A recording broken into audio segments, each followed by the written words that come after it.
सन्माननीय आदरणीय देशमुख मॅडम, आपल्या या श्री सद्गुरू हायस्कूलचे दक्षता कमिटीचे अध्यक्ष संतोष दादा करपे, सामाजिक कार्यकर्ते लक्ष्मणरावजी डोंगरे साहेब, सामाजिक कार्यकर्ते तसेच सदस्य कमिटीचे आपल्या श्री सद्गुरू कमिटीचे सदस्य शिवाजीराव पालवे तात्या, श्री संजीवनी उद्योग समूहाचे उद्योजक सुधीरजी वायकर, मेघरी गावचे नवनिर्वाचित उपसरपंच अरुणजी कानडे साहेब, दक्षता कमिटीचे सदस्य प्रवीणजी कदम, सामाजिक कार्यकर्ते सत्यजित पालवे, पिंपळगाव रानगावचे सरपंच योगेशजी लांडगे सर, मेघरी गावचे माजी सरपंच आमचे मार्गदर्शक सन्माननीय मातादेवजी पालवे सर, सुरेशजी वागचौरे, मधुकरजी पुंडे साहेब, विलासरावजी पंडित, संजयजी पालवे, बडे साहेब, बाबासाहेब पालवे, श्री सद्गुरू हायस्कूलचा सर्व कर्मचारी वृंद, शिक्षक वर्ग, उपस्थित असलेले पंचक्रोशीतील सर्वच श्रेष्ठ ज्येष्ठ या भारत देशाचे नागरिक, उपस्थित असलेले सर्व विद्यार्थी मित्रांनो, मला माहिती आहे की आजच्या या 26 जानेवारीच्या निमित्ताने मी आपल्या सर्वांना शुभेच्छा देऊ इच्छितो. मनापासून आपल्या सर्वांना भरभरून शुभेच्छा. या आपल्या भारत देशासाठी स्वतंत्र होण्यासाठी ज्यांनी ज्यांनी बलिदान केलं, ज्यांनी आहुती दिली, अशा सर्व वीरांना मी स्मरून नतमस्तक होतो.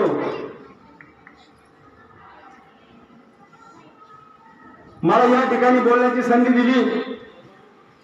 मी आपल्या सर्वांचा जास्त वेळ घेणार नाही, परंतु काही मौलिक गोष्टी मला सांगाव्याशा वाटल्या म्हणून मी आपल्या समोर उभा आहे. सर्व विद्यार्थी मित्रांना मी या ठिकाणी सांगण्यासाठी उभा आहे. विद्यार्थी मित्रांनो, या ठिकाणी मी उभा आहे. मला गर्व आहे सांगण्याचा की मला कोणत्याही प्रकारे या ठिकाणी व्यसन नाही.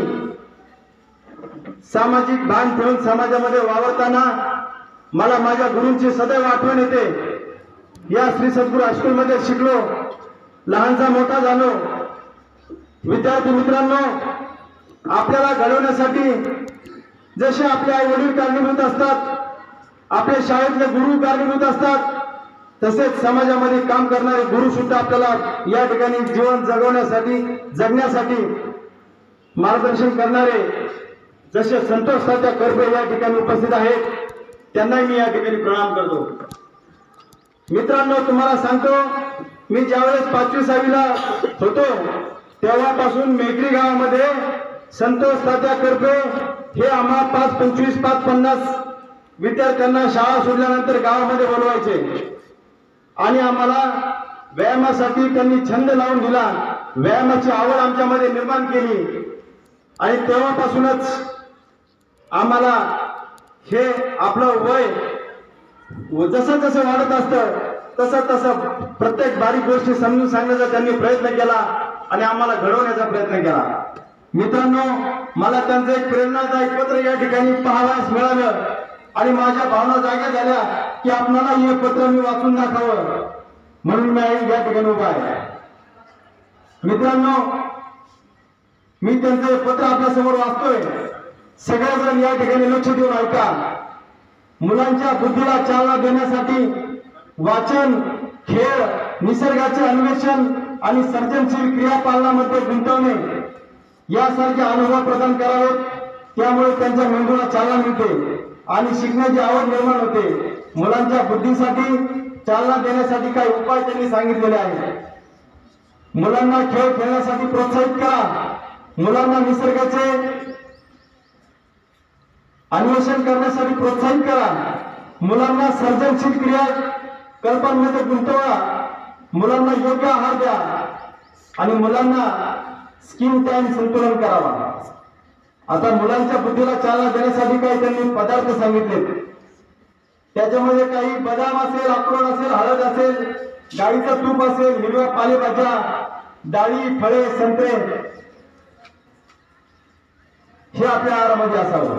ध्येयावर लक्ष केंद्रित करण्यासाठी तसेच अभ्यासात सातत्य कसं ठेवावं, अभ्यासात लक्ष केंद्रित कसं करावं, असे अनेक विचार त्यांनी आपल्याला या पत्रातून सांगितलेले आहेत.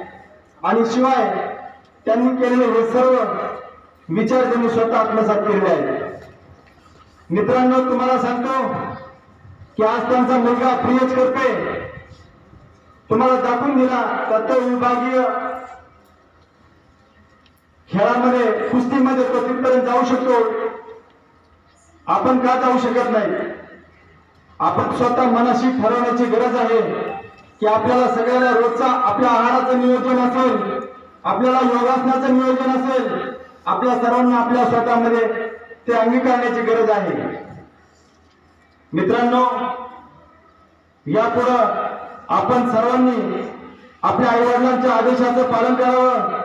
आपल्या गुरूंनी सांगितलेल्या गोष्टी लक्षामध्ये ठेवून त्यांचाही आदर करावा आणि आपल्या स्वतःच्या जीवनामध्ये स्वतःमध्ये चांगले बदल घडवून आणण्यासाठी प्रयत्न करावे, असे मी आजच्या या 26 जानेवारी प्रजासत्ताक दिनाच्या निमित्ताने आपल्याला विनंती करतो. मला बोलण्याची संधी दिली सर. आपण सर्वांनी माझे 2 मिनिटं ऐकून घेतले त्याबद्दल मी आपल्या सर्वांचा आभारी आहे. जय हिंद, जय भारत.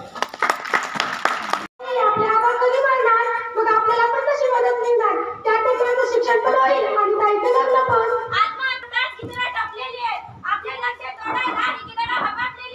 अरे या टप्पे खरी संधी आहे. अधिकारी म्हणता साहेबांना बिलकुल चांदणी आहे.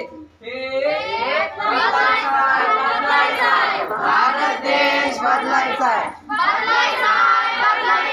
भारत देश बदलायचा आहे. ऐका हो ऐका, आजपासून नक्षलवादी भरती चालू झाली हो. मला व्हायचंय नक्षलवादी. का व्हायचंय तुम्हाला नक्षलवादी? भर दिवसा आमच्या आया बहिणी आपल्या जाती म्हणून मला नक्षलवादी व्हायचंय. 2 वेळेचं जेवण नीट मिळत नाही की अंग झाकणे इतपत कपडे. गावातील आजारी माणूस दवाखान्यात नेईपर्यंत तो जगेल की मरेल याची शाश्वतही कोणी देत नाही. या सर्व परिस्थितीवर सरकार फक्त आश्वासन देतो, म्हणून मला नक्षलवादी व्हायचंय.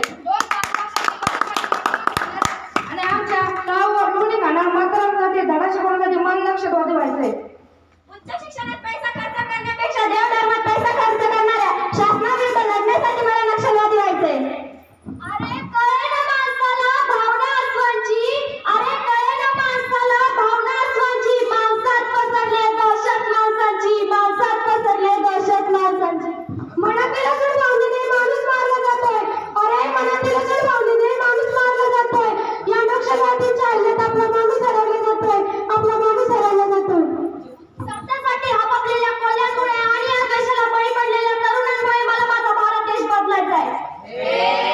बदलायचाय बदलायचाय भारत देश बदलायचाय. बदलायचाय बदलायचाय भारत देश बदलायचाय. अरे रावणाने सीताचे अपहरण केले आणि युद्ध करून तिला वाचवले, तर ते झाले रामायण. ये हुआ राम का एक तरफा प्यार. तर चला आपण जाऊया द्वापर युगात.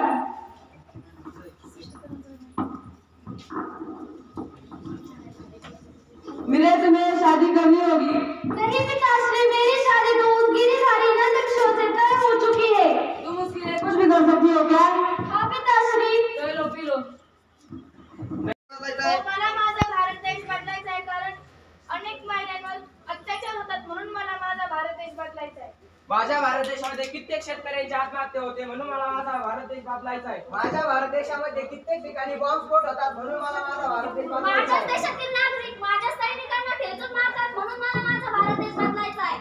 माझ्या भारत देशामध्ये आरक्षणासाठी जातीय मोर्चा निघते, म्हणून मला माझा भारत देश बदलायचा आहे. माझ्या भारत देशामध्ये किती तरुण मजूर आहे, म्हणून मला माझा भारत देश बदलायचा आहे. माझ्या भारत देशामध्ये संविधानाचे प्रती जाळले जातात, म्हणून मला माझा भारत देश बदलायचा आहे. माझ्या भारत देशामध्ये कित्येक विचारवंतांची हत्या होते, म्हणून मला माझा भारत देश बदलायचा आहे. अरे बस बस बस, भारत देश काय भाजीपाला आहे का तुम्ही त्याला बदलायला निघालात?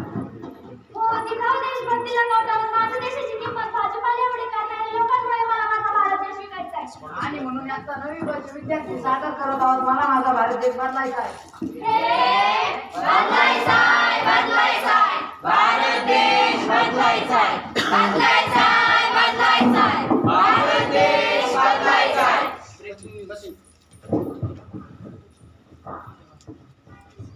Breaking news breaking news breaking news. पुन्हा एका शेतकऱ्याने केली आत्महत्या. यात पाहू कृषी मंत्र्यांचे मत. आम्हाला अत्यंत दुःख होत आहे की